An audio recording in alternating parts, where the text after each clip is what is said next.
إنا إليكم مرسلون قالوا ما أنتم إلا بشر مثلنا وما أنزل الرحمن من شيء إن أنتم إلا تظلمون قالوا ربنا يعلم إنا Allah Subhanahu wa ta'ala, rahmat Allah Subhanahu wa ta'ala, ridhonya Allah Subhanahu wa ta'ala datang kepada kita semuanya.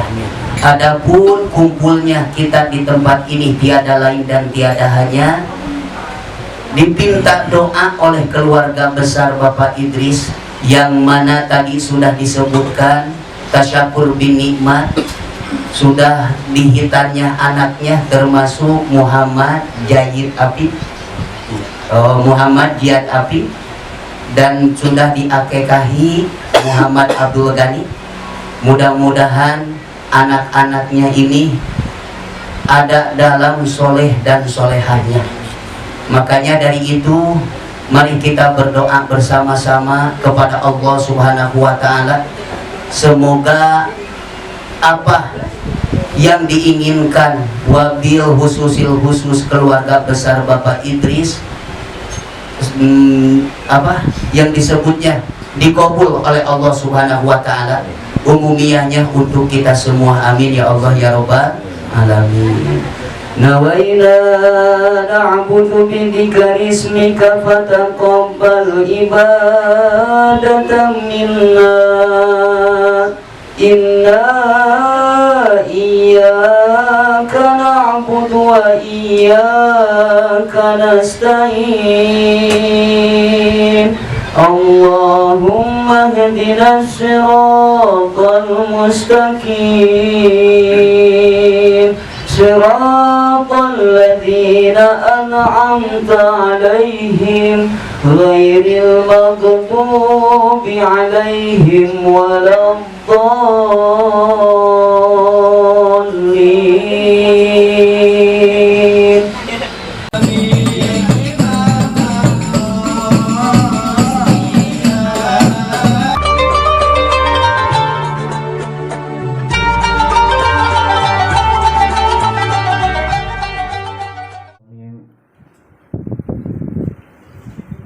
Mohon maaf yang sebesar-besarnya apabila dalam sambutan dan penyajian terdapat banyak kekurangannya. Tidak berpanjang kalam, langsung saja kita akan memasuki acara selanjutnya, yaitu pembacaan tahlil, kemudian nanti dilanjutkan dengan pembacaan rawi azab yang diiringi oleh tim hadrah dari majelis Al. Kemudian dilanjutkan dengan tausiah yang akan disampaikan oleh guru kita, yaitu Ki Haji Deris Iskandar. Lalu setelah itu kita membacakan doa penutup dan ramah tamah.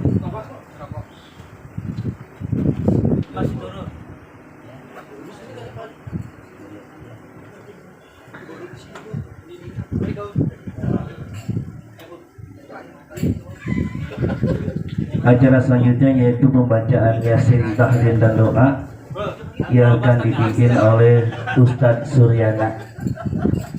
Kepada Ustadz Suryana, falyatafadhal mashkura. Astaghfirullahaladzim, astaghfirullahaladzim, astaghfirullahaladzim. A'udzu billahi minasyaitonir rajim. Bismillahirrahmanirrahim. Asyhadu an la ilaha illallah wa asyhadu anna Muhammadar Rasulullah sallallahu alaihi wasallam. Allahumma shalli wa sallim ala sayyidina Muhammad wa ala ali sayyidina Muhammad. Al-Fatihah bil qabul maqbul bi syafaati rasul wal hadin nabil mustafa sayyid Rasulullah Muhammad sallallahu alaihi wasallam wa azwajihi wa zurriyyatihi wa baitihi wa ashabatihi syai'un lahumul Fatihah. A'udzu billahi minasy syaithanir rajim. Bismillahir rahmanir rahim. Alhamdulillahi rabbil alamin arrahmanir rahim maliki yaumiddin. Iyyaka na'budu wa iyyaka nasta'in ihdinas siratal mustaqim siratal ladzina an'amta 'alaihim ghairil maghdubi 'alaihim waladdallin. Amin. Bismillahirrahmanirrahim. ثم إلى أرواح الأنبياء والمرسلين وأولياء والشر والصالحين وأئمة المجتهدين والسيد المحققين وثم إلى حضرة كتب رباني وعارف سبداني يا سيدي شيخ أحمد بداوي يا سيدي شيخ أحمد رفاعي يا طن شعب القادر أجيلنا بدادي قدس الله سير العزيز شيول لهم الفاتحة.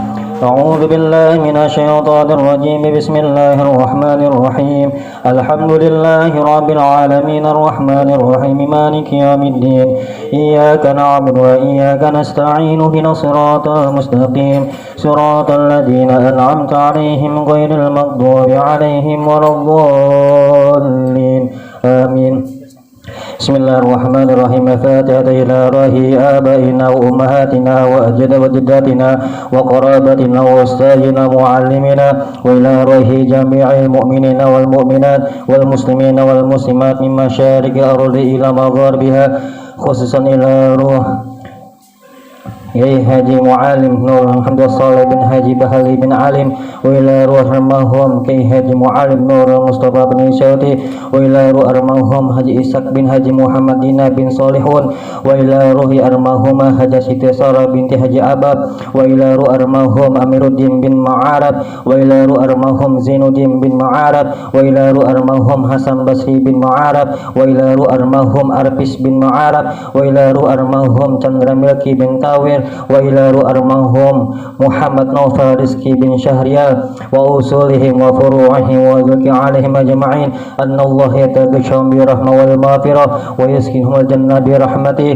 wa hadina bil mustafa sin rasulillah Muhammadin sallallahu alaihi wasallam bisiril fatihah. A'udzu billahi minasy syaithanir rajim. Bismillahir rahmanir rahim. Alhamdulillahi rabbil alamin arrahmanir rahim maliki yaumiddin.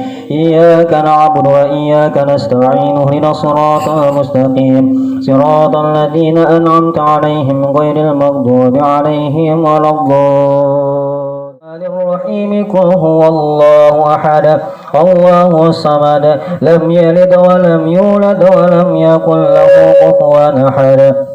Bismillahirrahmanirrahim. Qul huwallahu ahad Allahus samad lam yalid wa lam yulad wa lam yakul lahu kufuwan ahad. Bismillahirrahmanirrahim. Qul huwallahu ahad Allahus samad lam yalid wa lam yulad wa lam yakul lahu kufuwan ahad.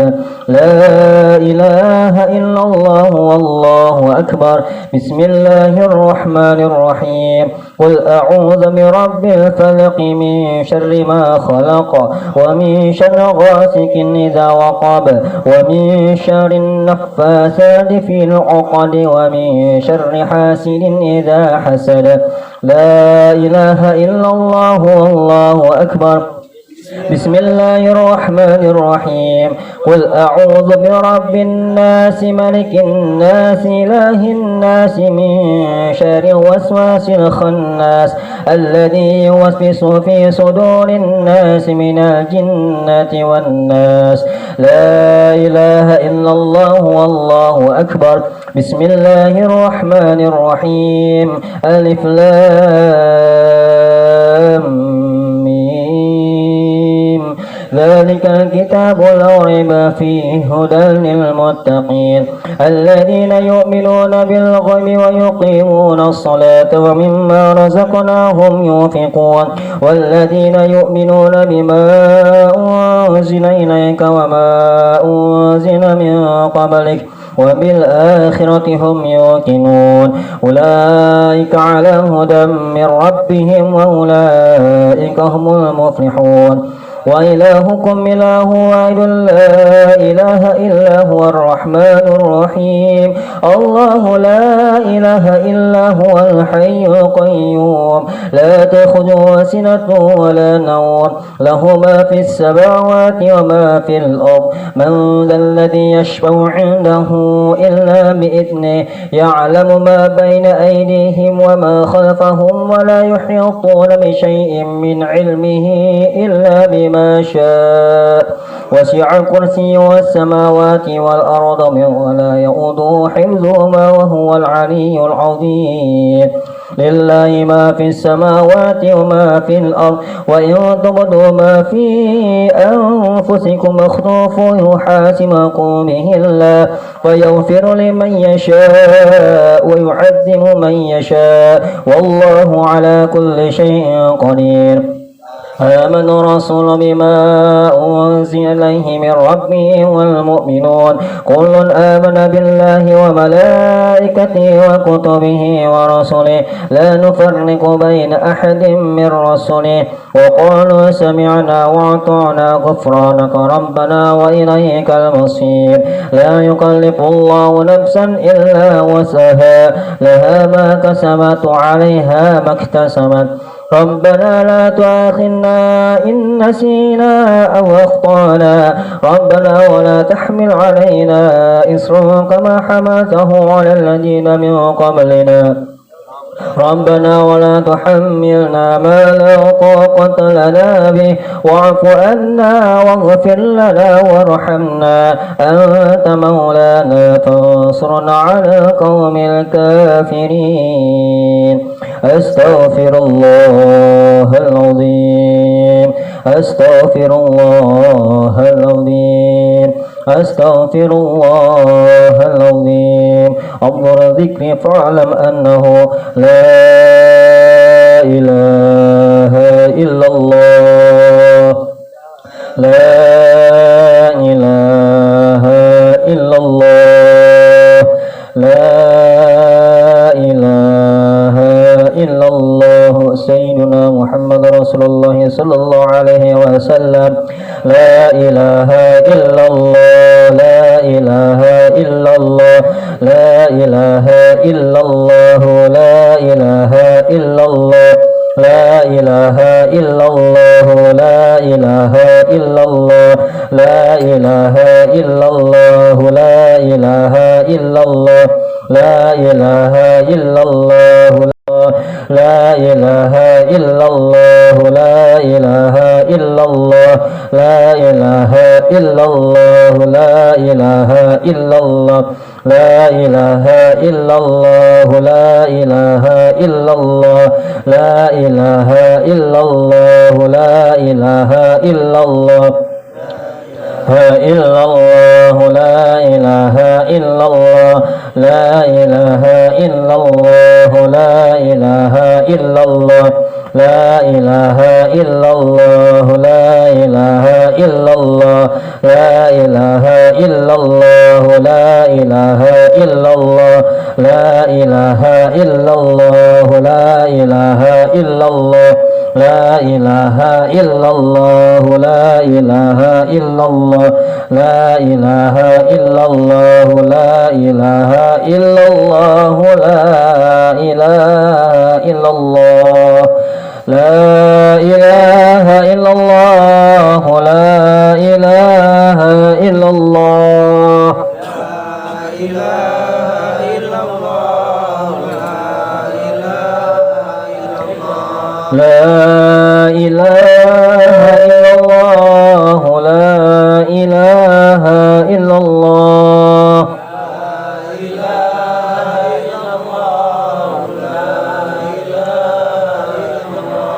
لا إله إلا الله محمد رسول الله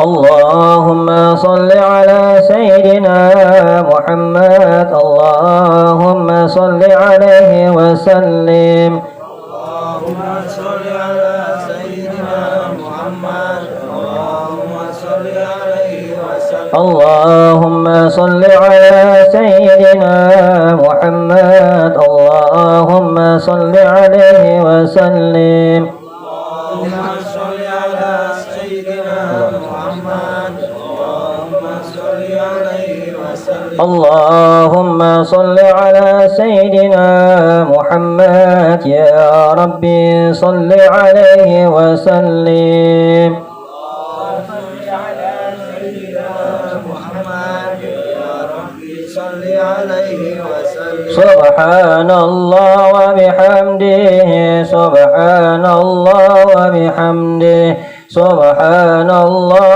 وبحمده سبحان الله وبحمده سبحان الله وبحمده سبحان الله وبحمده سبحان الله وبحمده سبحان الله وبحمده سبحان الله وبحمده سبحان الله وبحمده سبحان الله وبحمده سبحان الله العظيم وبحمده اللهم صل على حبيبك سيدنا محمد وآله وصحبه وسلم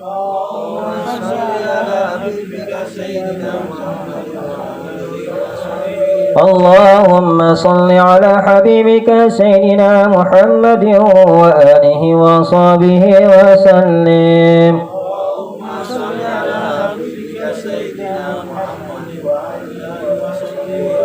اللهم صل على حبيبك سيدنا محمد وعلى آله وصحبه وبارك وسلم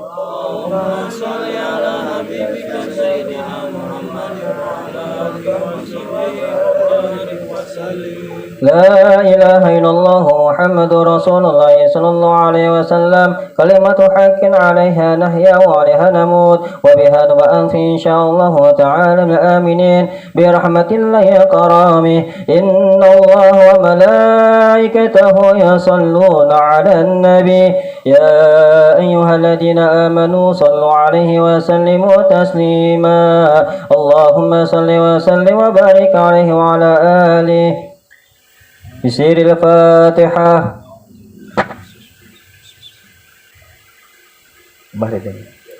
Astagfirullahaladzim, astagfirullahaladzim, astagfirullahaladzim. Bismillahirrahmanirrahim. Alhamdulillahi rabbil alamin. Hamdan yuwafi ni'amahu wa yukafi mazidah. Ya Rabbana lakal hamdu wa lakal syukru kama yanbaghi li jalali wajhikal karimi wa 'azimi sultanik. Allahumma salli ala sayyidina Muhammadin al-Fatih lima ughliqa al-khatim lima sabaq nasirul haqqi bil haqqil hadi ila siratikal mustaqim wa ala alihi wa sahbihi haqqa qadrihi wa miqdarihil 'azim. Salatan taftahu lana biha abwab ar-ridha wa taysir wa tughliqu biha 'anna abwab asy-syarri wa ta'sir wa takunu lana biha waliyyan wa nasira anta waliyuna maulana fa ni'mal maula wa ni'man nasir. Allahumma ansurna fa innaka khairun nasirin waftah lana fa innaka khairul fatihin waghfir lana fa innaka khairul ghafirin warhamna fa innaka khairur rahimin واحفظنا فإنك خير الحافظين وارزقنا فإنك خير الرازقين واهدنا ونجنا من القوم الظالمين هب لنا ريحا طيبة كما هي في علمك وانشرها علينا من خزائن رحمتك واحملنا بها حمل الكرامة مع السلامة والعافية في الدين والدنيا والآخرة إنك على كل شيء قدير اللهم يسر لنا أمورنا مع راحة قلوبنا وأبداننا والسلامة والعافية علينا في ديننا ودنيانا وكلنا صاحبا في سفرنا وحضرنا وخليفة في أهلنا وأموالنا واطمس على وجوه أعدائنا وامسخهم على مكاناتهم فلا يستطيعون المضي ولا المجيء إلينا اللهم اغفر لنا ذنوبنا ولوالدينا ولمشايخنا ولمعلمنا ولمن له حق علينا ولجميع المسلمين والمسلمات والمؤمنين والمؤمنات الأحياء منهم والأموات برحمتك يا أرحم الراحمين اللهم اجعل عصرنا تقبلك وما قرأناه من القرآن العظيم وما هللناه من لا إله إلا الله وما سبحناه من سبحان الله وبحمده وما صليناه على نبيك سيدنا محمد صلى الله عليه وسلم في هذا المكان هداية من واصلة ورحمة من مواهب فضلك نازلة وبركة شاملة وصدقة متقبلة نقدمها ودودها إلى حضرة سيدنا وشفينا وحبيبنا قرة عيننا بالقاسم محمد صلى الله عليه وسلم ثم إلى أرواح آبائه وأجداده وقرابته من الأنبياء والمرسلين ولكل منهم والصحابة أجمعين ثم إلى أرواح من تعملها هنا بسببهم وتمنى القرآن العظيم من أجلهم وجهاتهم من أنت أعلم بهم وبأسمائهم يا مولانا يا رب العالمين اجعل اللهم ثوب ذلك منا إليهم واجعله نورا يسعى ويتلألأ بين أيديهم اللهم اجعله حجابا لهم من النار وسترا لهم من النار واذكر لهم من النار وفداء لهم من النار وبراءة من النار اللهم اغفر لهم وارحمهم وعافهم واعف عنهم واجعل الجنة مأواهم اللهم أنزل في قبرهم رحمة وديا والنور والبهية والراحة والريحان والسرور من يومنا هذا إلى يوم البعث والنشور إنك أنت مالك رب غفور اللهم إنا نسألك سلامة في القبور في البر والبحر إنك على كل شيء قدير اللهم اجعل رحمة المغفرة علينا وعلى جميع القبور من المسلمين والمسلمات والمؤمنين والمؤمنات ارفع لهم الدرجات وضاعف لهم الحسنات وغفر عنهم السيئات وادخلهم الجنة مع الآباء والأمهات برحمتك يا أرحم الراحمين ربنا آتنا في الدنيا حسنة وفي الآخرة حسنة وقنا عذاب النار وصلى الله على سيدنا محمد وعلى آله وصحبه وسلم سبحان ربك رب العزة عما يصفون وسلام على المرسلين والحمد لله رب العالمين الفاتحة Amin amin ya rabbal alamin. Sudah kita melaksanakan bacaan Yasin, tahlil dan doa.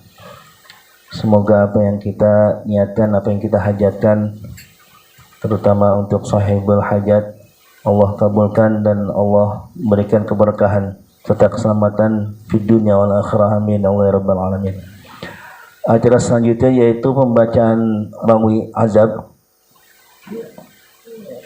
yang akan dibawakan oleh tim hadrah dari Majlis Al-Ghahwah wal Wudud yang dipimpin oleh Ustadz Suryana pembacaan Maulid Azabnya. Kepada tim hadrah dari Majlis Al-Ghahwah wal Wudud, falyatafaddal mashkura. Bismillahirrahmanirrahim. Assalamualaikum warahmatullahi wabarakatuh. Astaghfirullahaladzim, astaghfirullahaladzim, astaghfirullahaladzim.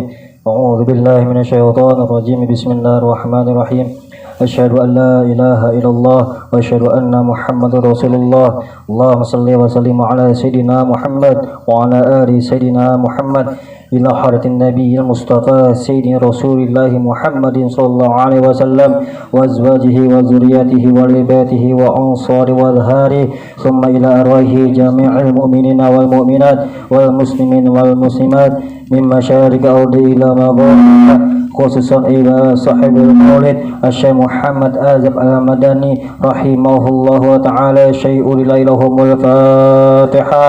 أعوذ بالله من الشيطان الرجيم بسم الله الرحمن الرحيم الحمد لله رب العالمين الرحمن الرحيم مالك يوم الدين إياك نعبد وإياك نستعين صراط المستقيم صراط الذين أنعمت عليهم غير المغضوب عليهم ولا الضالين آمين.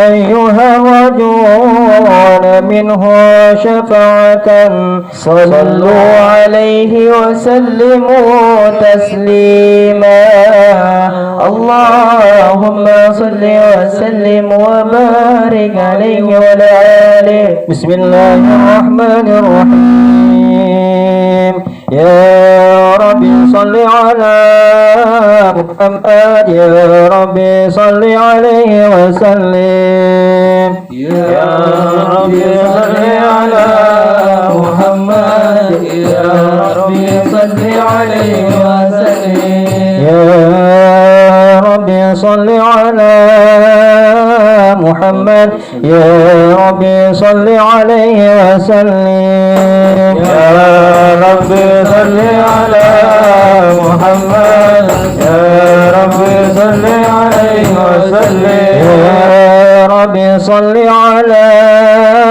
محمد يا ربي بلغه الوسيلة يا ربي صل على محمد يا ربي صل عليه وسلم يا ربي صل على محمد يا ربي خصه بفضيلة يا ربي صل على محمد يا ربي صل عليه وسلم يا ربي صل على محمد يا ربي ورد عن الصحابة يا ربي صل على محمد يا ربي صل عليه وسلم يا ربي صل على محمد يا ربي ورد عن المشايخ يا ربي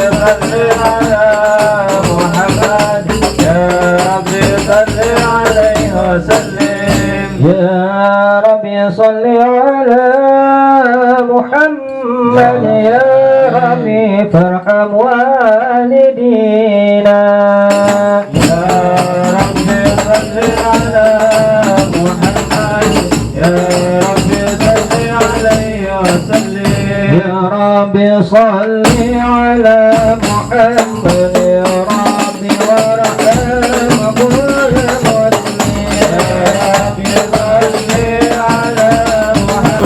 يا رب صل عليه وسلم يا رب صل على محمد يا رب يا سامع دعانا يا رب صل على محمد يا رب صل عليه وسلم يا رب صل على محمد يا رب لا تقطع رجانا يا رب صل على محمد يا رب صل عليه وسلم يا رب صل على محمد يا رب بلغ ولا نزور يا رب صل على محمد يا رب صل عليه وسلم يا رب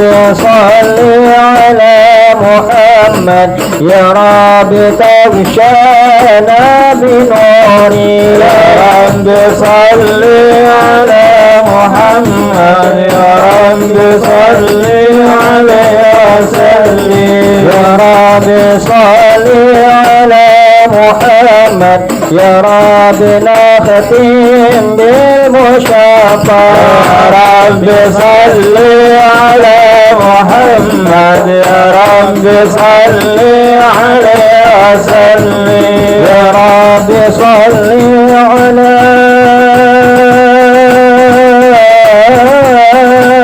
محمد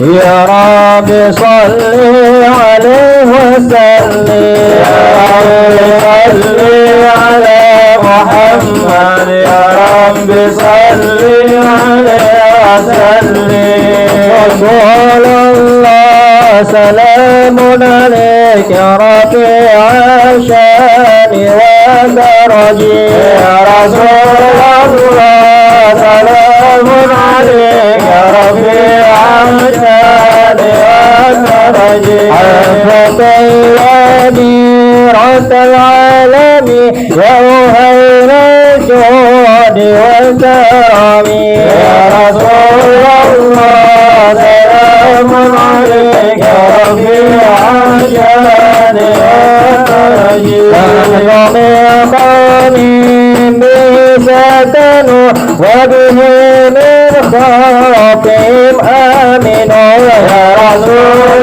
الله سلام عليك يا رفيع الشان والدرج وبآيات القرآن عنو فتعير بنا أخواني يا رسول الله سلام عليك يا رفيع الشان والدرج تعرف هبطها وتعرفنا والصفا والبيت يهلكنا يا رسول الله سلام عليك يا رفيع الشان والدرج وبفرقنا ببركته وبنا الحسنى بحرمته يا رسول الله سلام عليك يا رفيع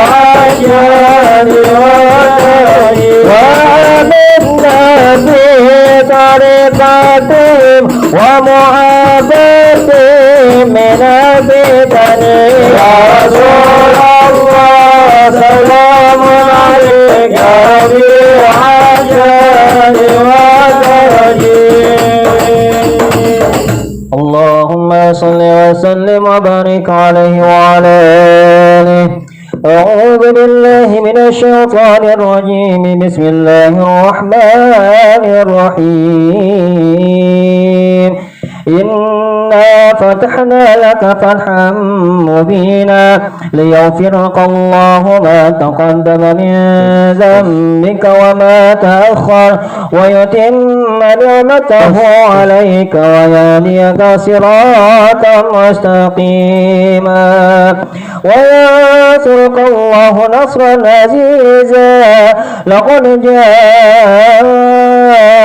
رسول من أنفسكم عزيز عليه ما عنتم حريص عليكم بالمؤمنين رؤوف رحيم فإن تولوا فقل حسبي الله لا إله إلا هو عليه توكلت وهو رب العرش العظيم وبلغ رسوله النبي الحبيب الكريم ونحن على ذلك من الشاهدين والحمد لله رب العالمين محمد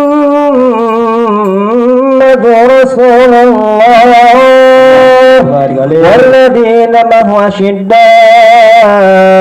على الكفار رحماء بينهم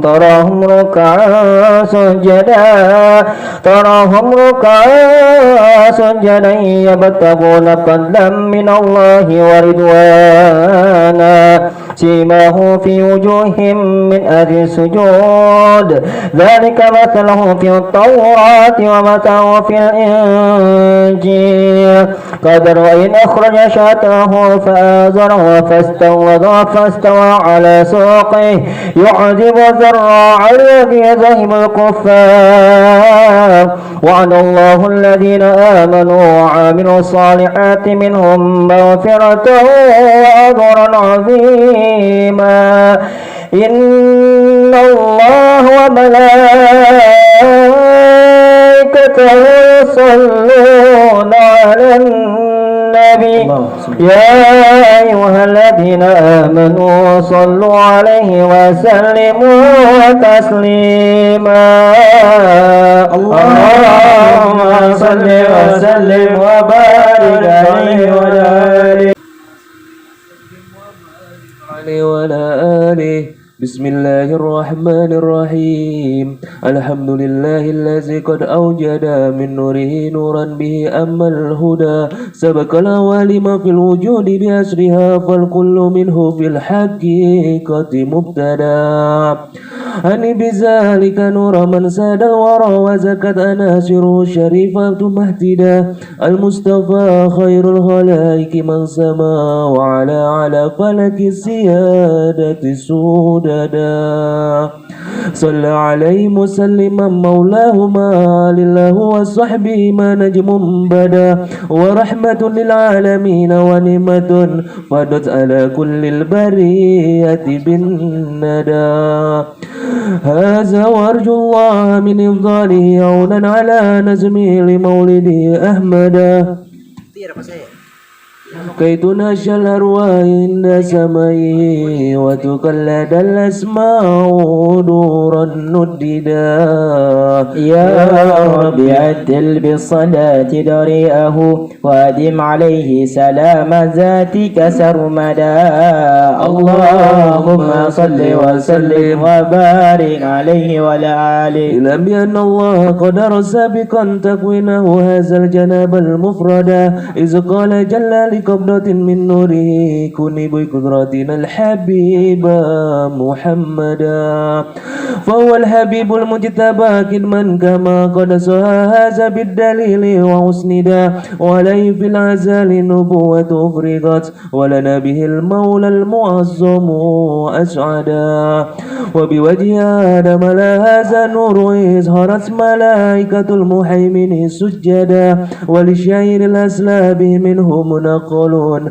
حتى استقرب بوالديه وعبدا وأما الإله من الصفاء وصوله وعلوا به شرفا أسيلا أمجدا ولوالديه رب قد أهيا كما قد جاز في الحديث وعيدا قد آمن حقا به فاستوجب كل النجاة وبالجنان تخلدا فهما يكينا الأديان ومن يقول بخلافنا ضل السبيل وعبدا وكذا جميع أصولهم مأواهم دار النعيم كما رواه من اهتدى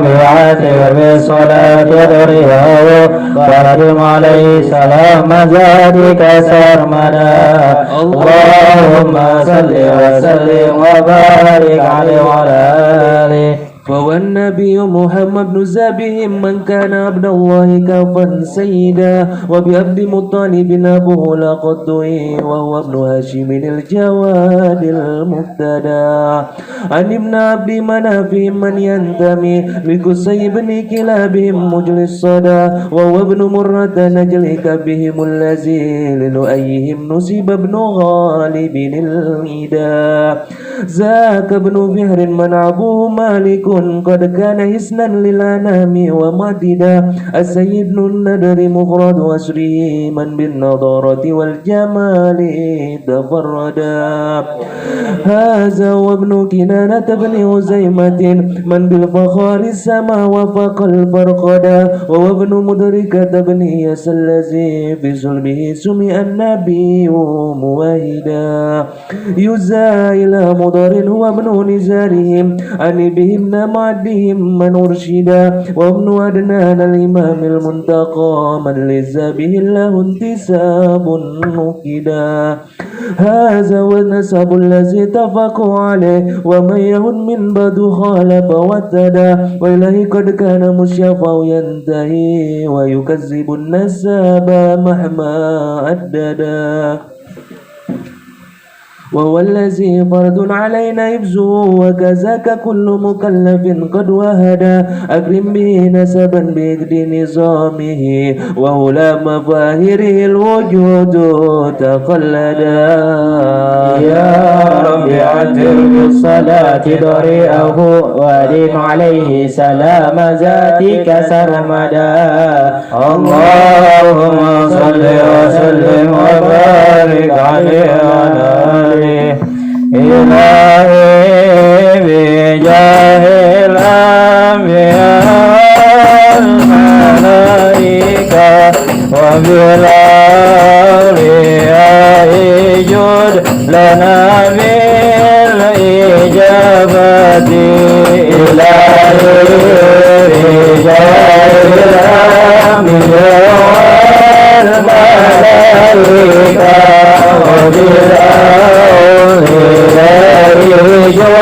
لنا بالإجابة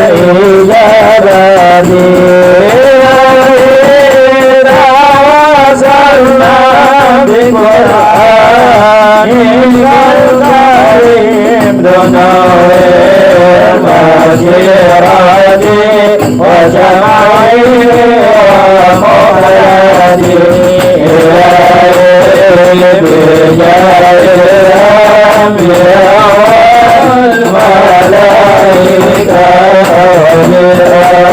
وبالأولياء جد لنا بالإجابة وتلهمون رشدي وترزقني علم اليقين توافقني لحسن العبادة إلهي بجاه الأنبياء والملائكة وبالأولياء جد لنا بالإجابة وبأسمائك الحسنى تجود بتوبة النصوح تغفر لذنوبي وذلاتي إلهي بجاه الأنبياء والملائكة وبالأولياء جد لنا بالإجابة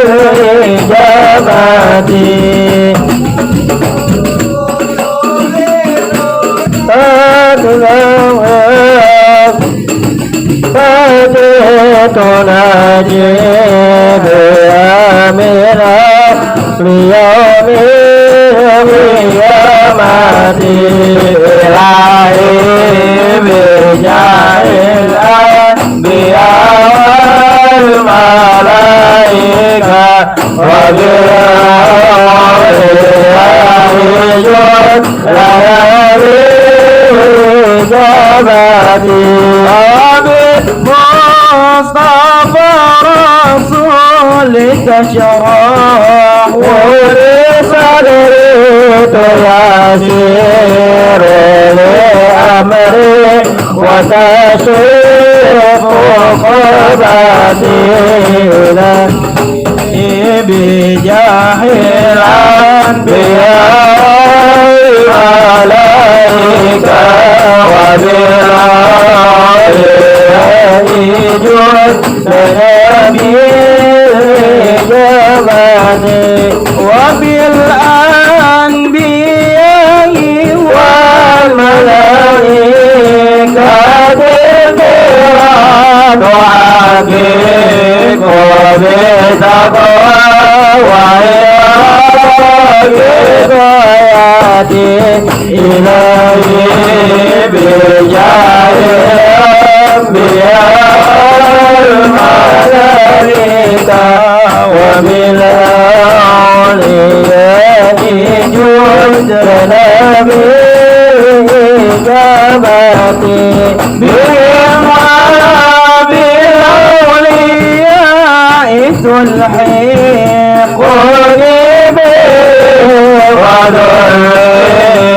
وذريتي وعشيرتي إلهي بجاه الملائكة وبأولياء جند لنبي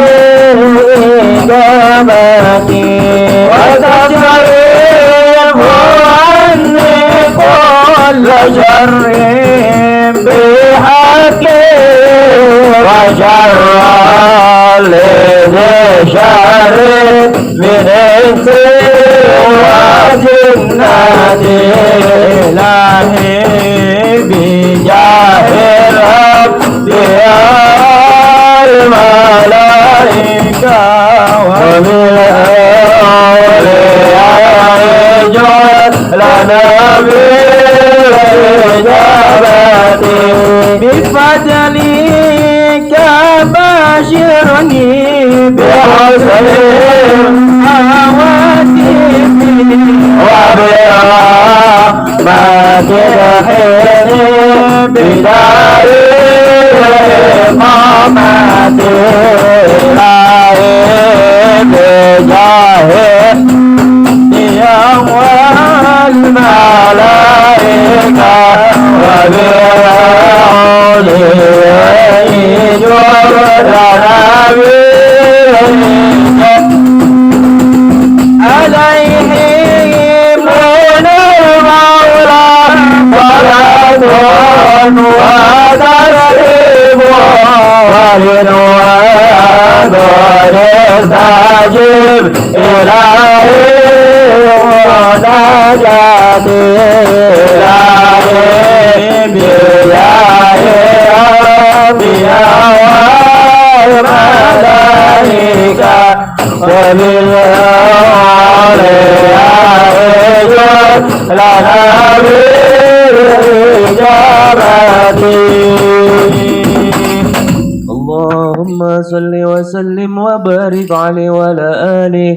هذا ولما أراد إلهنا إزاره سر مسون الأسعد اتصى من الرضا من له ولها به أما الحنا وتعبدا هملت بجوهر الشريف وما شكا ثقلا ولا وهنا بها طول المدى ووتف الرحمن قد هتفت بها وبشعير الأكوان قد سمع النداء وتقول يا بصرك قد نلت المنى وهملت خير المرسلين الأمجدا وبليلة الحمل معظم فتحت جنة فردوس وطابت موردا والملك والملكوت فيها أترا والأنس وفا وسرور تجددا وبعبها قد أما حزب في الورى من بعد جدب للبرية أجهدا وتباشرت بالشر الشرق والغرب والشوب السقا طير مسرتي غردا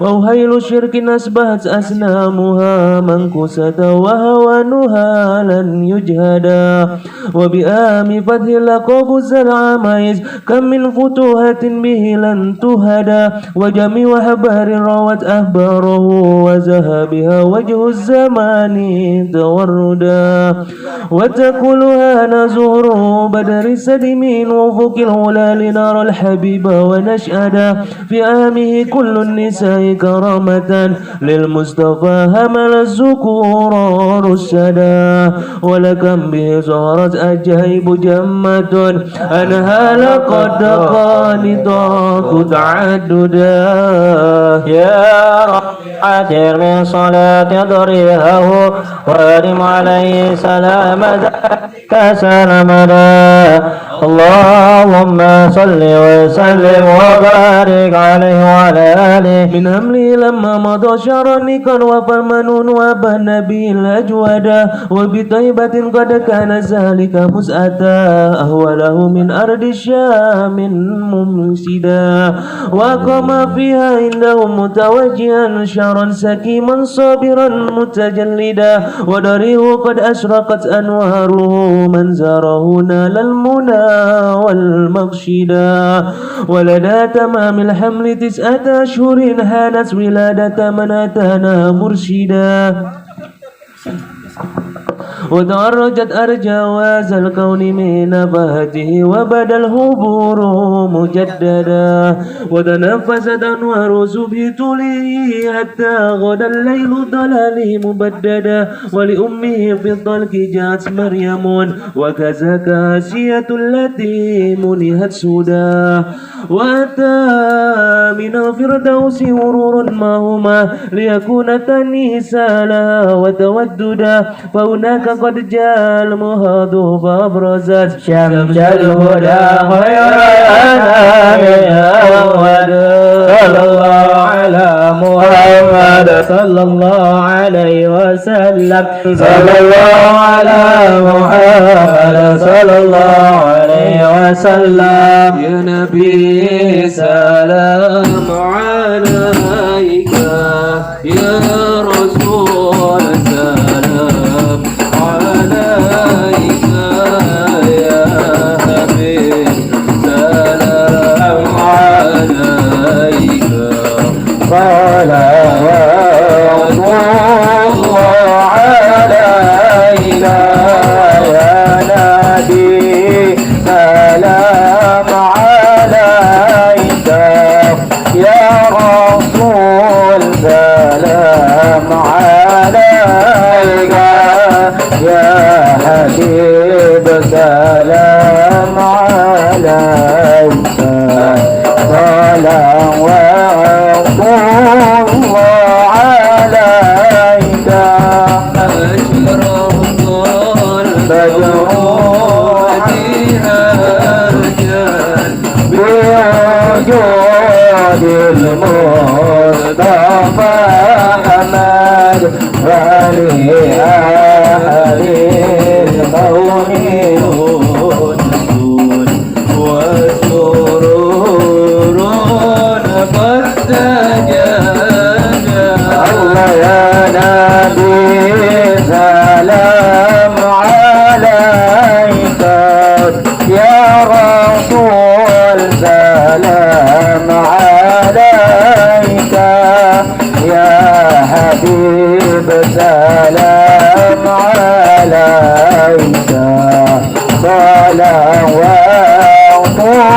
الله عليك وتراب يا حلال المثاني فهزار اليوم لغرات وازداديع في جمالي فالله في الحسن تبرع الله يا نبي سلام عليك يا رسول سلام عليك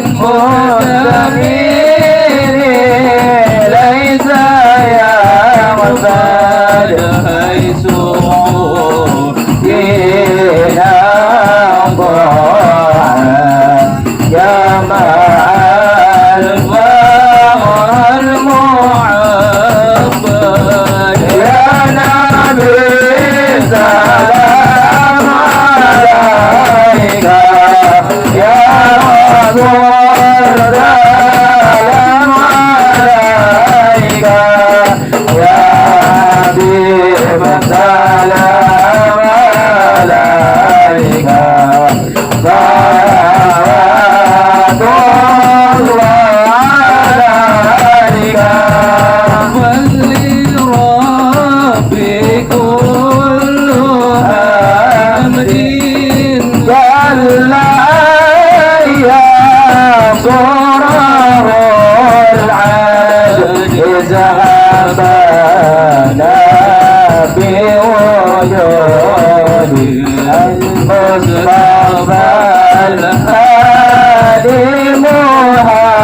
محمد يا نبي سلام عليك يا رسول سلام عليك يا حبيب سلام عليك صلوات الله عليك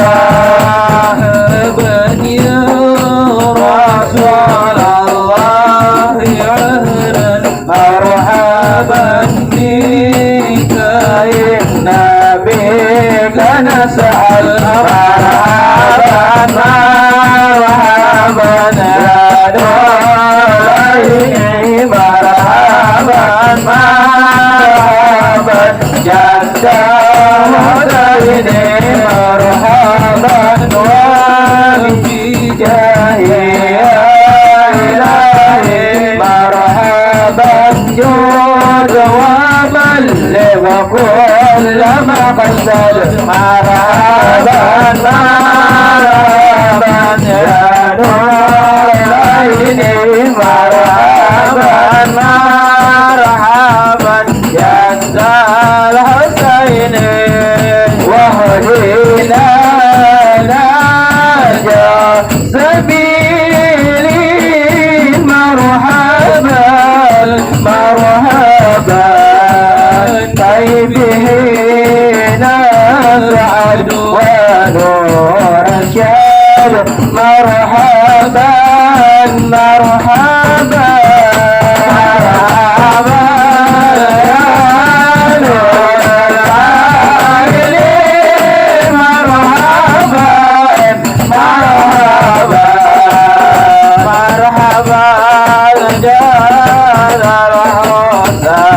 الحسين مرحبا مرحبا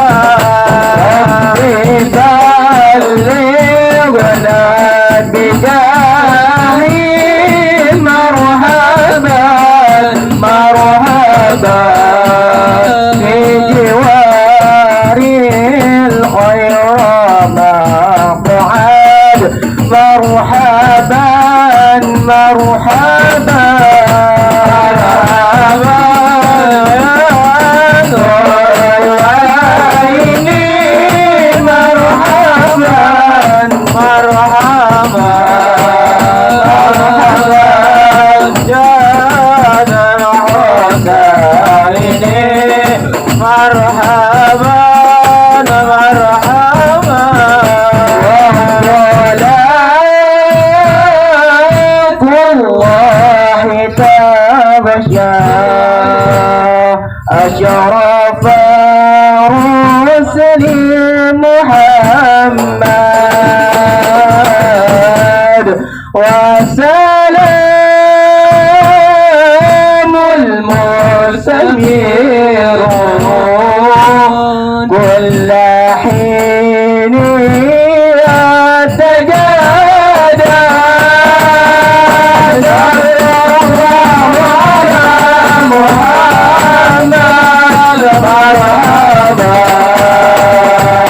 صلى الله عليه وسلم مرحبا صلى الله على محمد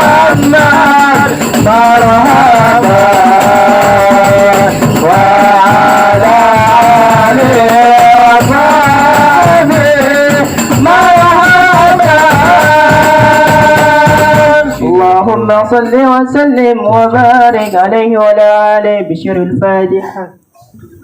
العظيم استغفر الله العظيم استغفر الله العظيم بسم الله الرحمن الرحيم الحمد لله رب العالمين الحمد يوافي نعمه وكافي مزيدا يا ربنا لك الحمد ولك الشكر كما ينبغي لجلال وجهك الكريم وعظيم سلطانك اللهم صل على سيدنا محمد وعلى جميع الانبياء والمرسلين يا رب صل على الحبيب محمد وعلى اله وصحبه ما ناجم بدا والى هنا قد تم ما رمناه من عزم لمولده زها متفردا فلنسأل المولى المقدس ولنقل يا من إله المنتهى والمبتدى ندعوك يا غوث العباد بجاهه كن في الخطوب لنا معينا منجدا وعلى عوائدك الحسان فاجرنا فالكل أضحى بالجميل معودا وبما نؤمل يا كريم فجد لنا فضلا كن من جود منك مزودا ومن بصرف النفس عن شهواتها وفؤادا في هواه تقيدا ومن الجرائم تب علينا واهدنا واغفر لكل ما جنى وتعمد وامن بعافية لمرضانا وجد بالإفياء بالمكارم عودا وبحلية الإيمان حل قلوبنا ولها بأنوار المعارف عسيدا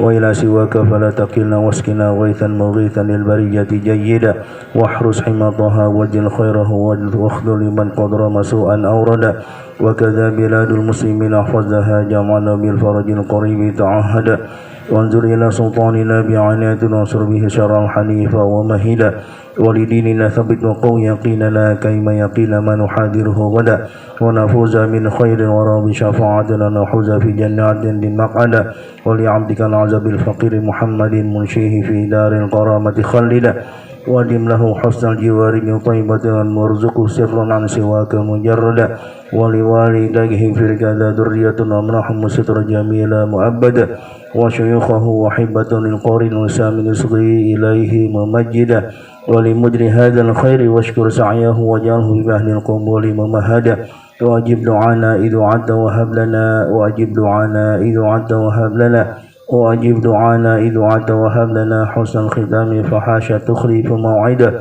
وصلاة مولانا وتسليم على أزكى شفيع للبرية قد هدى والآل وصحبه مهب صبا فأمرت الغصن الرتيب الأملدة ربنا آتنا في الدنيا حسنة وفي الآخرة حسنة وقنا عذاب النار وصلى الله على سيدنا محمد وعلى آله وصحبه وسلم سبحان ربك رب العزة عما يصفون سلام على المرسلين والحمد لله رب العالمين. Acara selanjutnya yaitu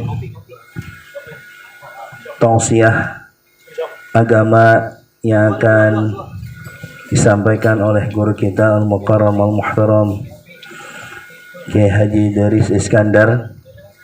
Mari sama-sama kita dengarkan dan kita simak baik-baik. Boleh sambil ngerokok sambil ngopi boleh, tapi tetap kita simak tausiah dari guru kita. Pada Al-Mukarram Al-Muhtaram Kiai Haji Daris Iskandar, falyatafaddal mashkura. Sallu ala Nabi Muhammad. Assalamualaikum warahmatullahi wabarakatuh. A'udzu billahi minasyaitonir rajim. Bismillahirrahmanirrahim. Alhamdulillahilladzi nahmaduhu wa nasta'inuhu wa nastaghfiruh wa na'udzu billahi min sururi anfusina wa min sayyiati a'malina may yahdillahu fala mudhillalah wa may yudlil fala hadiyalah. Asyhadu an la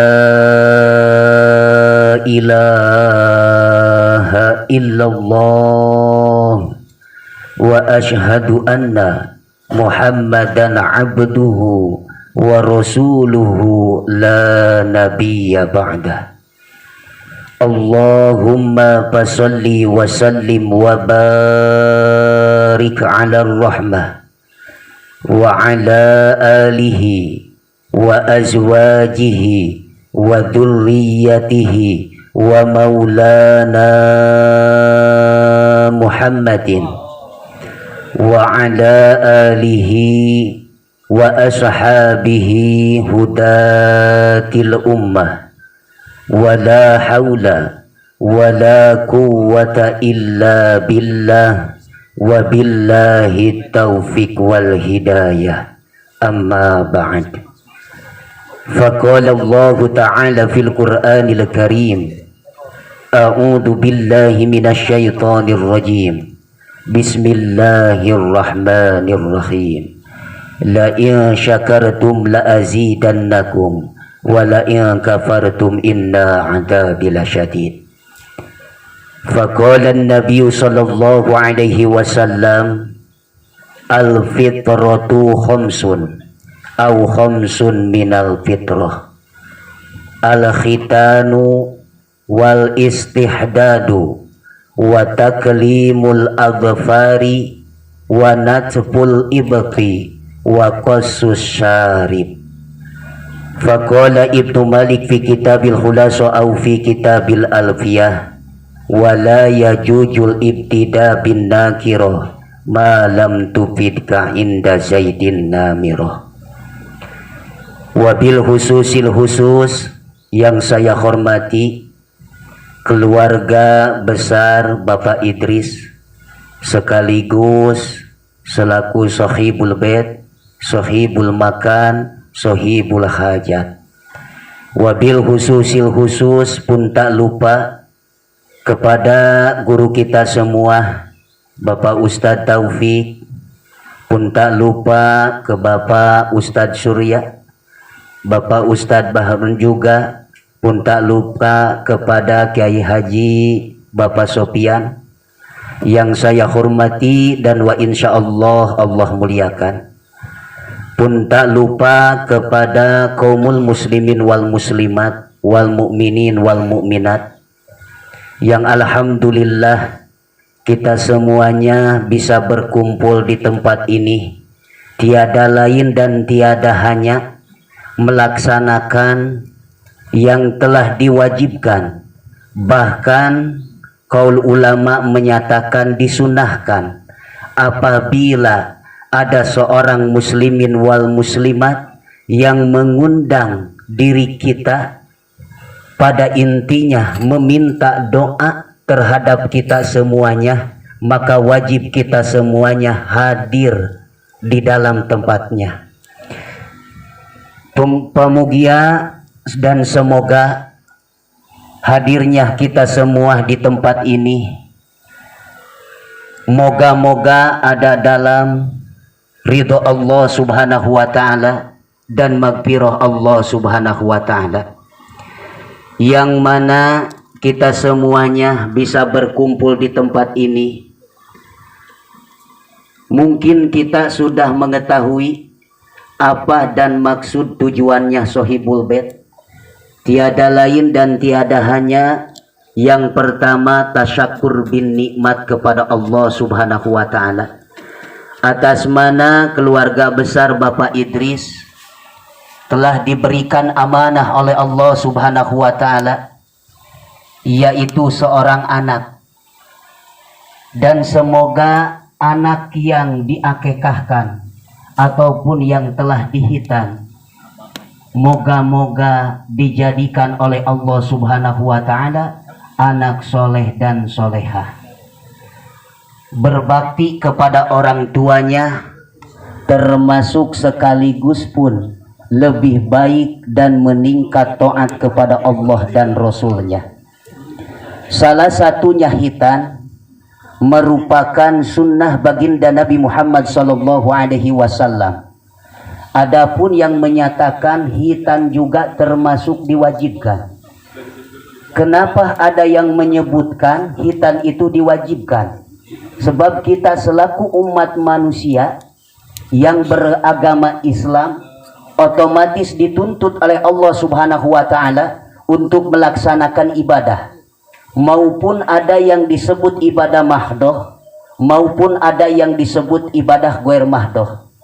Termasuk yang diharuskan melaksanakan hitan, salah satunya melaksanakan ibadah mahdoh, pada intinya membersihkan diri atau mensucikan diri Jadi tatkala kita mau berhadapan kepada Allah Subhanahu wa taala, otomatis harus dengan keadaan suci.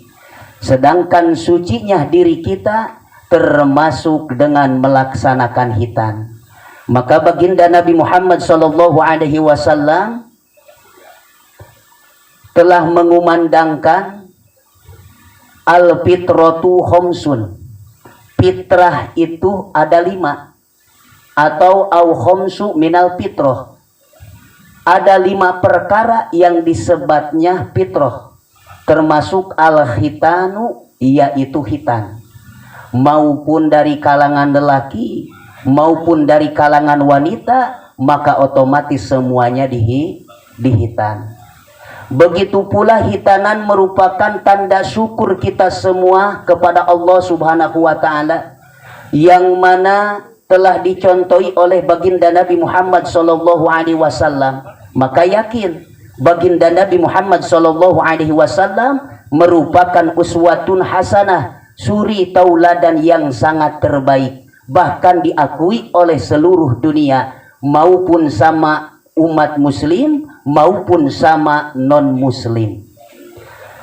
Berarti begitu pula buat kita semuanya selaku umatnya baginda Nabi Muhammad sallallahu alaihi wasallam harus bisa mengikuti apa yang sudah dikerjakan oleh baginda Nabi Muhammad sallallahu alaihi wasallam.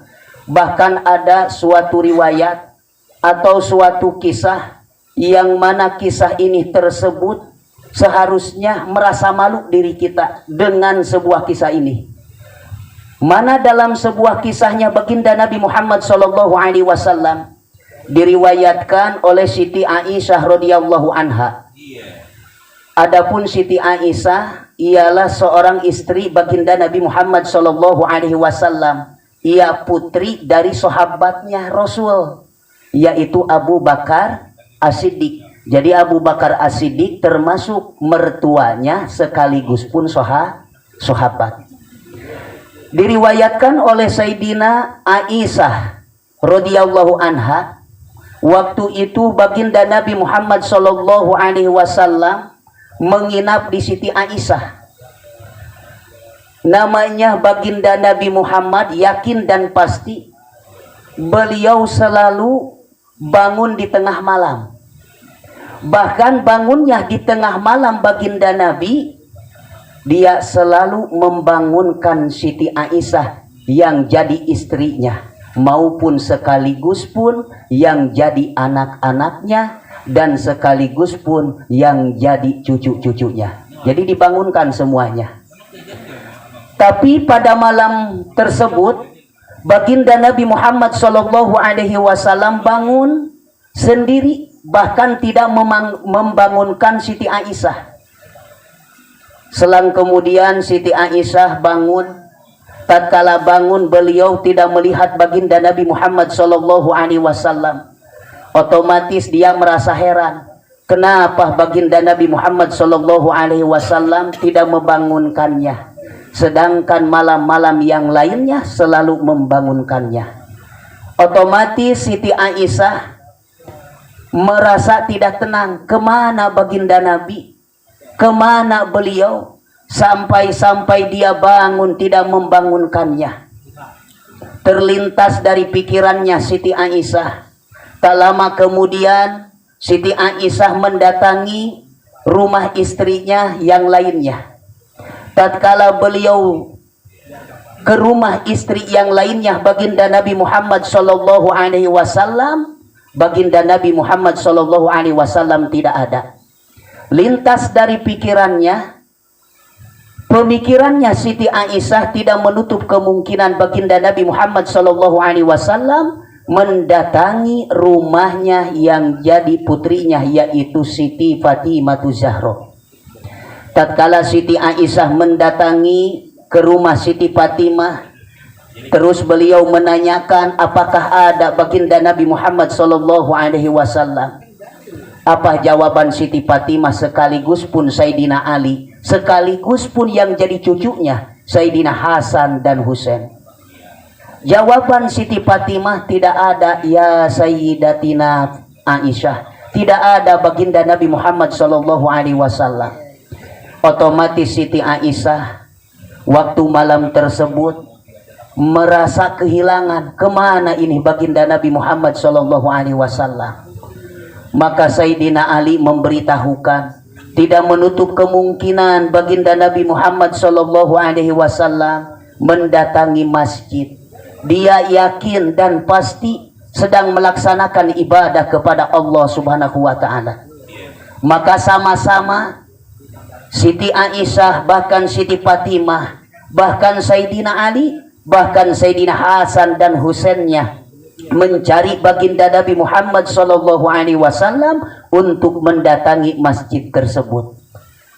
Tapi apalah daya, tatkala datang ke masjid tersebut tidak ada baginda Nabi Muhammad sallallahu alaihi wasallam. Terlintas dari pikiran Sayyidina Ali, tidak menutup kemungkinan kalau baginda Nabi Muhammad sallallahu alaihi wasallam tidak ada di masjid. Akan tetapi yakin dan pastinya sekarang ini ada di tanah Badiul Gharqad. Apa yang disebut Badiul Gharqad? Ialah salah satu tempat kuburan atau tempat orang yang sudah meninggal. Tak lama kemudian semuanya datang ke tempat Badiul Gharqad. Apa yang ditemukan oleh semuanya termasuk Siti Aisyah, melihat ada suatu cahaya yang luar biasa cahayanya. Otomatis semuanya pada tahu, yakin dan pasti ini semuanya baginda Nabi Muhammad sallallahu alaihi wasallam. Tak lama kemudian didekati dan didekati. Memang benar cahaya tersebut ialah cahaya baginda Nabi Muhammad sallallahu alaihi wasallam.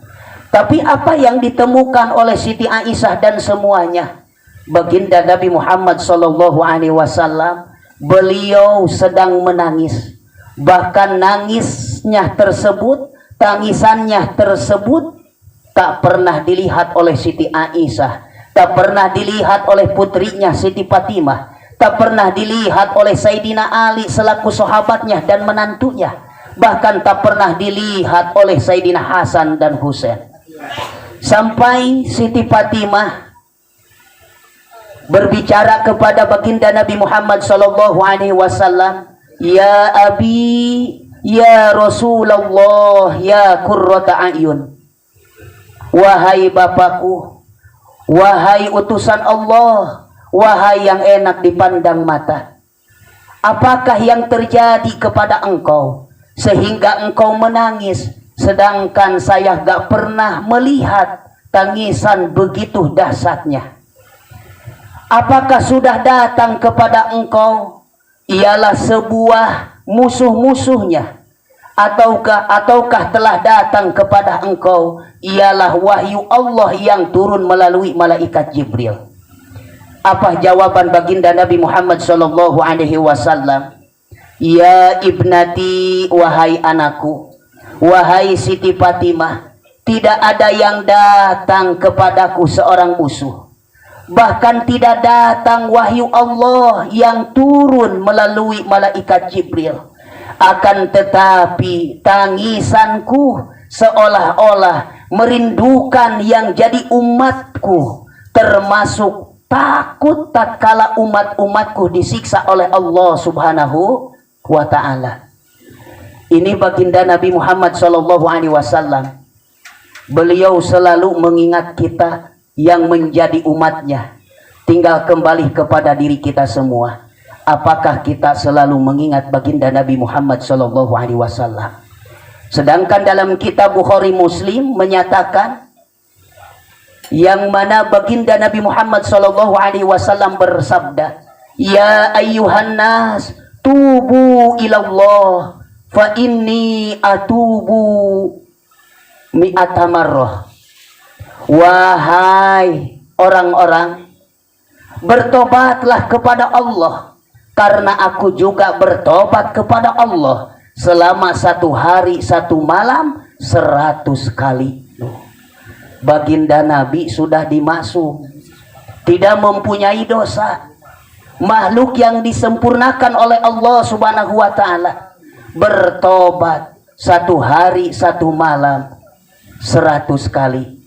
Sedangkan kita selaku umatnya baginda Nabi Muhammad SAW tidak luput dengan dosa, tidak luput dengan sebuah kesalahan. Apakah kita sudah melaksanakan bertobat kepada Allah Subhanahu wa Ta'ala?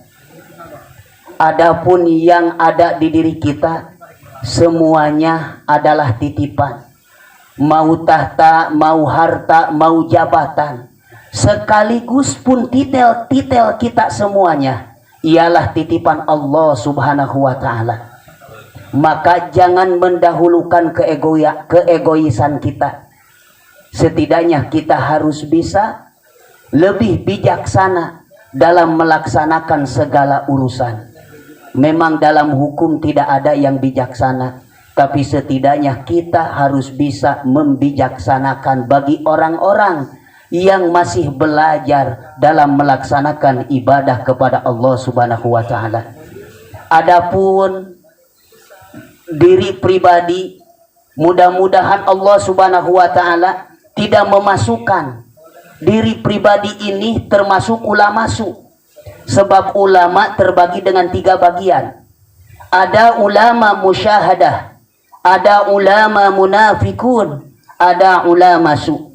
Apa yang disebut ulama musyahadah? Ialah ulama yang terus menggapai garis lurus dengan keadaan liwajhillahi ta'ala. Adapun ulama munafik, mungkin semuanya pada tahu yang disebut ulama munafik. Memang sulit untuk kita mengerjakan sesuatu perkara sedangkan ucapan yang datang dari kita diri pribadi masing-masing. Makanya mulutmu harimaumu. Terkadang kita suka jengkel. Ayo laksanakan sodakoh, tapi diri kitanya tidak bersodakoh. Tidak seharusnya di diri kita mempunyai ilmu, karena ilmu juga memang sodakoh. Tapi alangkah baiknya adapun di diri kita punya segalanya, ilmu ada, harta ada, tenaga ada, banda ada, kalau bisa disodakohin. Jangan memandang diri kita sebagai apa. Ada yang dimaksud ulama su. Apa yang dimaksud ulama su? Wailun li ummati min ulama isu'i fattahidu hadal ilmi litijaratihim. Celakalah umatku, kata baginda Nabi, apabila dipimpin oleh ulama su. Siapa yang disebut ulama su? Fattahidu hadal ilmi litijaratihim, yang menjadikan ayat-ayat Quran sebuah barang dagangan. Naudzubillah summa naudzubillahi min dzalik. Apa yang kita bisa tidak seharusnya dijadikan ladang usaha. Karena rezeki sudah diatur oleh Allah Subhanahu wa Ta'ala. Adapun rezeki kita pingin semakin menambah, setidaknya ada jalan syariat berusaha, tapi jangan dijadikan modal sebuah ilmu ini salah satunya diperjualbelikan. Ini salah satunya yang dibenci oleh Allah Subhanahu wa Ta'ala, yang sangat akan hancur umatnya baginda Nabi apabila dipimpin oleh ulama su. Jadi mudah-mudahan kita semuanya mempunyai ilmu. Memang tidak ada yang sempurna. Tidak ada yang sempurna. Di atas langit ada langit. Tapi setidaknya kita bisa menjaga apa yang kita punya. Karena rezeki pada intinya sudah Allah yang mengatur. Baginda Nabi Muhammad SAW juga yang sudah dimaksum luar biasa kepada umatnya. Kenapa diri kita tidak bisa? Baginda Nabi pun gak merasa takabur, gak merasa ria, padahal pangkatnya Nabi. Tapi tetap baginda Nabi luar biasa memberikan contoh kepada umat-umatnya. Kenapa diri kita selalu melebihi dari apa yang telah dilakukan oleh diri kita semua? Tidak menutup kemungkinan apa yang telah diajak guru-guru kita semua pada intinya ingin melihat seorang muridnya maslahat dunia dan akhiratnya. Makanya pernah guru anak juga pernah ngomong gini, apabila engkau ditakdirkan dan diberi amanah oleh Allah Subhanahu wa taala menjadi ilmu, setidaknya engkau pasti ada seseorang yang meminta untuk memberikan ilmu tersebut, maka salah satunya harus punya niat dengan ikhlas mencari keridhaan Allah. Yang kedua, jangan mencari popularitas atau yang disebut harta banda.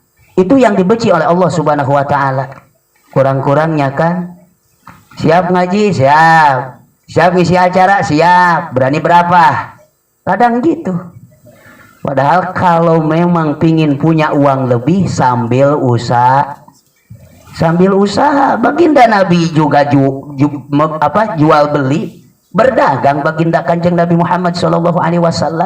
Tapi tetap harus dengan aturan-aturan agama Islam. Makanya kita harus malu seberapa banyak kita membaca istighfar. Sering kita membaca istighfar, akan tetapi terkadang kita semuanya wala bin nadami, tidak pernah merasa diri kita ada penyesalan. Makanya kata baginda Nabi Muhammad SAW yang diriwayatkan oleh ba'dul hukama, seorang ulama ahli hikmah, barang siapa yang melaksanakan bacaan istighfar akan tetapi illa bin nadami, tidak merasa diri kita merasakan kekhawatiran, maka la yanfa'hu, tidak ada manfaatnya. Jadi tetap harus punya rasa diri kita itu pingin diampuni dari segala dosa. Memang terkadang dengan sebuah yang apa kita punya, maupun dari ilmu, maupun dari harta, maupun dari banda, semuanya juga titipan dari Allah Subhanahu wa taala. Jadi seharusnya kita nih, pernah guru menasehati, apabila Anda menasehati diri orang lain, tidak harus engkau dituruti sama orang lain tersebut. Kenapa harus kayak gitu? Gak boleh seperti itu. Karena tuntutannya gimana caranya menasihati seseorang tersebut, bukan harus mengikuti kita karena ucapan diri kita. Setidaknya harus diri kita mengarahkan kepada Allah Subhanahu wa taala. Itu pada intinya. Terkadang kan kita menasehati seseorang, inginnya diri kita yang menasihatinya ikut dengan ucapannya, supaya ikut kemauannya, padahal itu salah. Seharusnya gimana caranya kita menasihati seseorang, tapi pada intinya supaya mengenal Allah Subhanahu wa taala. Itu pada intinya. Jadi tidak akan capek. Kadang-kadang kan udah dikasih tahu tapi gak ngerti-ngerti ini orang. Kemungkinan tidak salah orang yang mendengarnya, salah di diri kitanya yang menyampaikannya. Pingin kita yang diikuti, padahal tuntutan Allah Subhanahu wa taala, Allah yang harus diikuti. Kita mah hanya sekedar pelantara. Tetap kita mah syariat, hakikatnya Allah Subhanahu wa taala. Makanya tidak ada yang disebut Allah Subhanahu wa taala dolim terhadap umatnya, dolim terhadap hambanya. Fa innallaha laisa bidzallamin lil abid. Maka sesungguhnya Allah Subhanahu wa taala tidak dolim terhadap hamba-hambanya. Yang dolim itu kita semua. Makanya dalam Al-Quran, la ilaha illa anta subhanaka inni kuntu minadh dhalimin. Itu tidak ada yang wajib diibadahi dan tidak ada yang wajib disembah terkecuali Allah Subhanahu wa taala. Fa inni kuntu minadz dzalimin, sesungguhnya kita semua selaku orang-orang yang dolim. Jadi pada intinya yang dolim itu kita semua. Makanya mudah-mudahan kita semuanya bisa berkumpul di tempat ini dengan wasilahnya keluarga besar Bapak Idris. Moga-moga menjadikan magfirah Allah Subhanahu wa taala, rahmat Allah Subhanahu wa taala, ridhonya Allah Subhanahu wa taala datang kepada kita semuanya. Adapun kumpulnya kita di tempat ini tiada lain dan tiada hanya dipinta doa oleh keluarga besar Bapak Idris, yang mana tadi sudah disebutkan tasyakur bin nikmat, sudah dihitannya anaknya termasuk Muhammad Jayid Apip, Muhammad Jiyad Apip, dan sudah diakekahi Muhammad Abdul Ghani. Mudah-mudahan anak-anaknya ini ada dalam soleh dan solehahnya. Makanya dari itu mari kita berdoa bersama-sama kepada Allah Subhanahu wa taala, semoga apa yang diinginkan wabil khusus keluarga besar Bapak Idris, apa yang disebutnya dikabul oleh Allah Subhanahu wa taala, umumiyahnya untuk kita semua. Amin ya Allah ya Rabbal alamin. Nawaina na'budu bidzikri ismika fataqabbal ibadatan minna inna iyyaka na'budu wa iyyaka nasta'in. Allahumma hdina siratal mustaqim,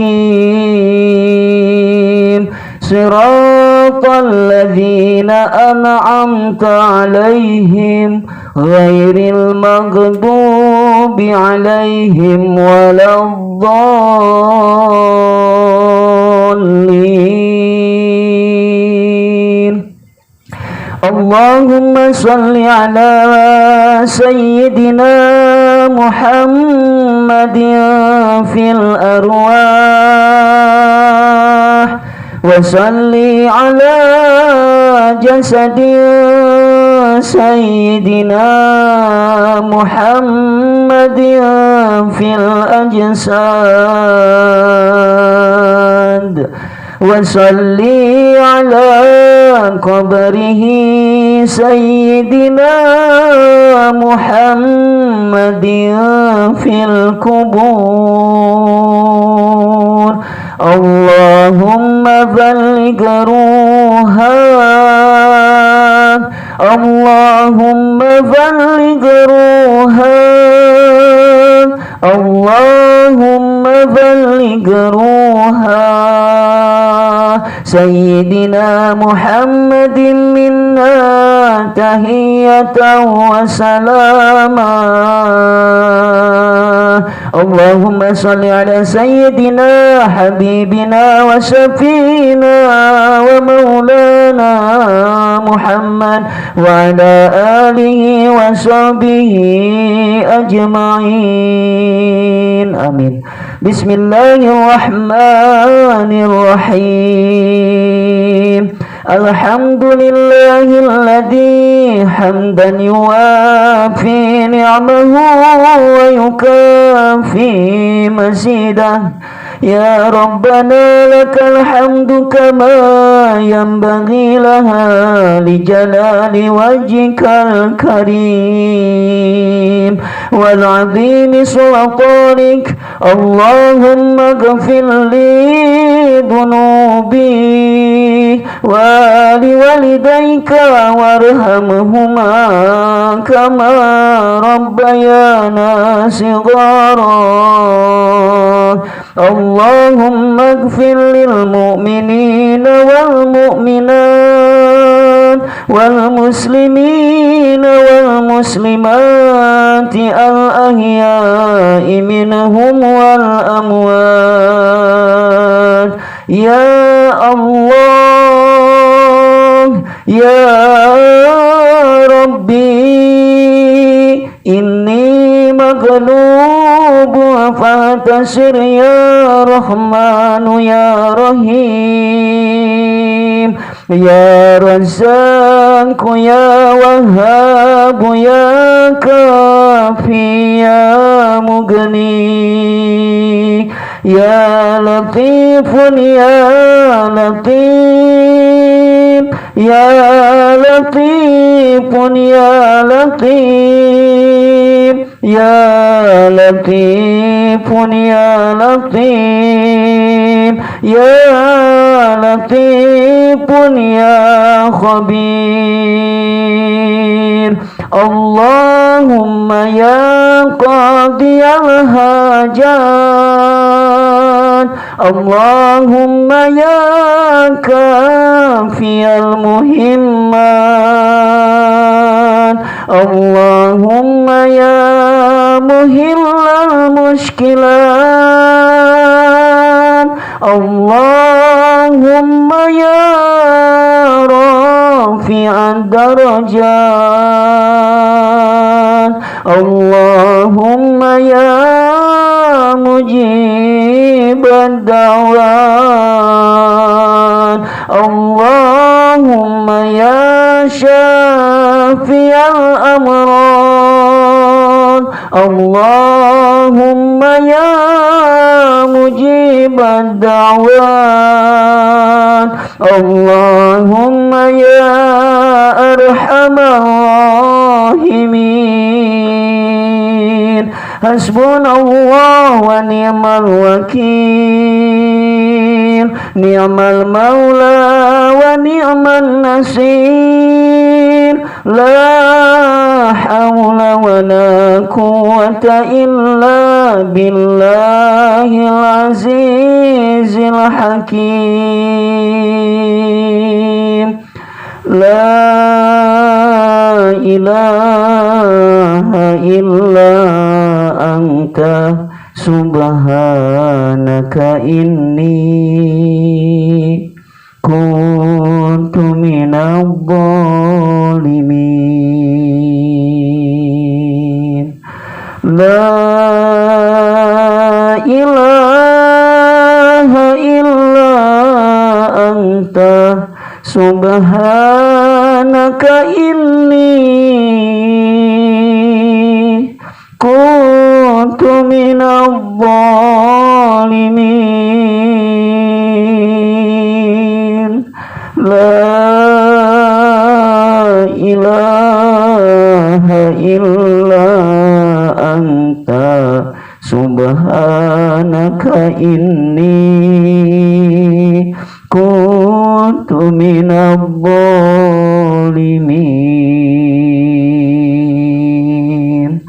Ya Shaykh ya Saklaini Ya Kutabar Rabbani Ya Gausa Samdani Ya Mahbuba Sabhani Aba Mukhyiddin Syekh Abdul Qadir Jailani Agisni amiddani Fi qada'i hajati Hadihi ya qadiyal hajatina Inna hada sahibul bait Bapak Idris Wa inna hadal aqiqata Muhammad Abdul Ghani Wal khitani Muhammad Jiyad Abi Wa adhil fin nasi bil khajiyatu karijala wa ala kulli dhamiri yatina min kulli fajjin amiq liyashhadu manafi'a lahum Allahumma inna nas'aluka bismikal rahmanir rahim Allahu la ilaha illa huwal hayyul qayyum لا تأخذه سنة ولا نوم له ما في السماوات وما في الأرض من ذا الذي يشفع عنده إلا بإذنه يعلم ما بين أيديهم وما خلفهم ولا يحيطون بشيء من علمه إلا بما شاء وسع كرسيه السماوات والأرض ولا يؤوده حفظهما وهو العلي العظيم الذي عنت له الوجوه وخشعت له الأصوات ووجلت القلوب من خشيته أسألك أن تصلي وتسلم على سيدنا محمد صلى الله عليه وسلم أن تقضي قضاء حاجاتنا. يا الله يا الله يا الله يا الله.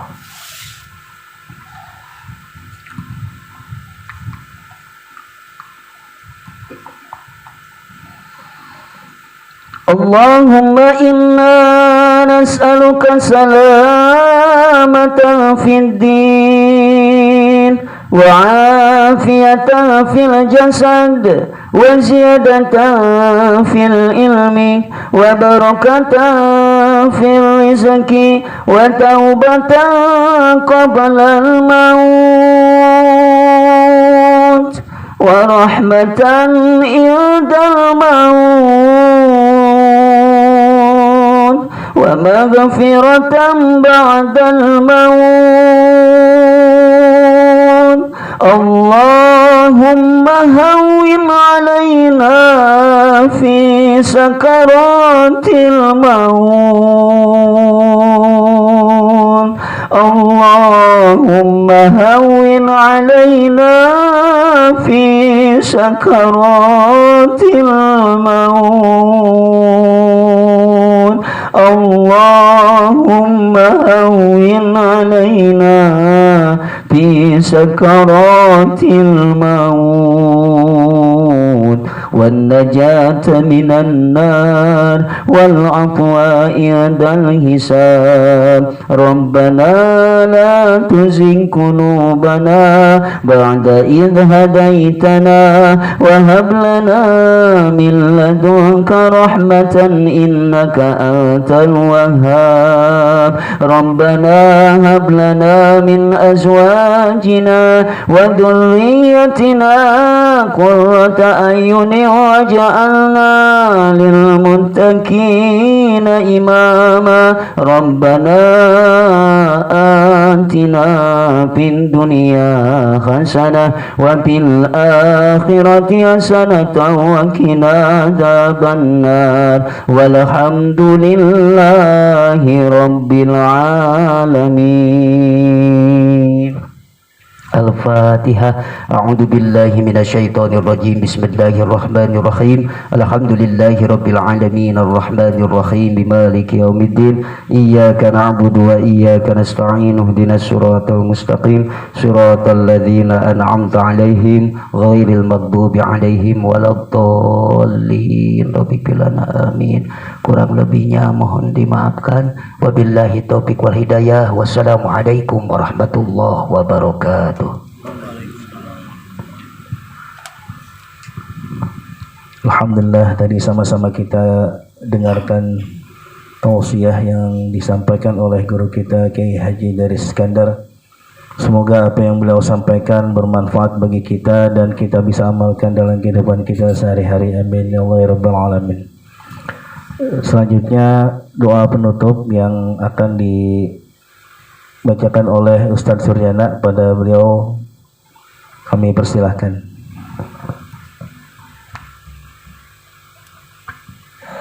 آمين آمين آمين يا رب العالمين. اللهم بحق الفاتحة وبسر الفاتحة بكرمة الفاتحة وبشفاعة الفاتحة يا فرج الهم يا كشف الغم يا من عبده يغفر ويرحم يا دافع البلاء يا الله ويا دافع البلاء يا رحمن ويا دافع البلاء يا رحيم ارفع من كل بلاء الدنيا وعذاب الآخرة يا ذا الجلال والإكرام.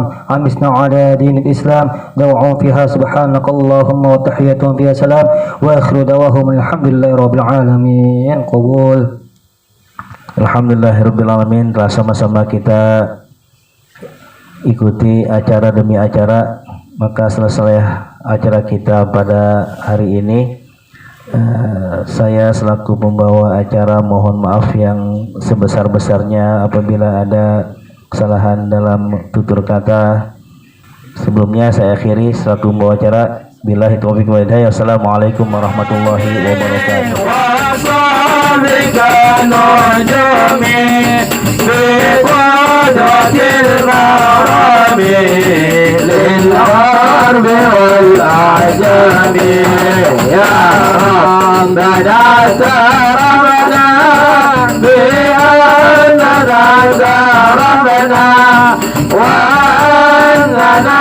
أشربنا وعلى الأضواء أشربنا فطوب علينا ثوبا ترسل كل حوبا واستر لنا الأوراد وآمن رواتي واغفر لوالدينا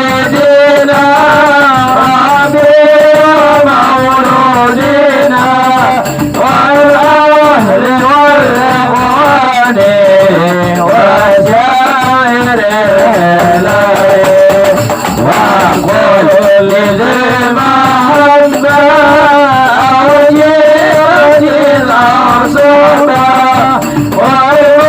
والمسلمين أجمعين آمين ربي يسمع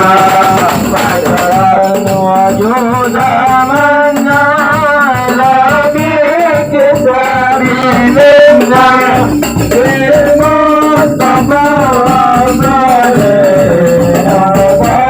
من كل صالح صلى وسلم ربي عليه عند الحد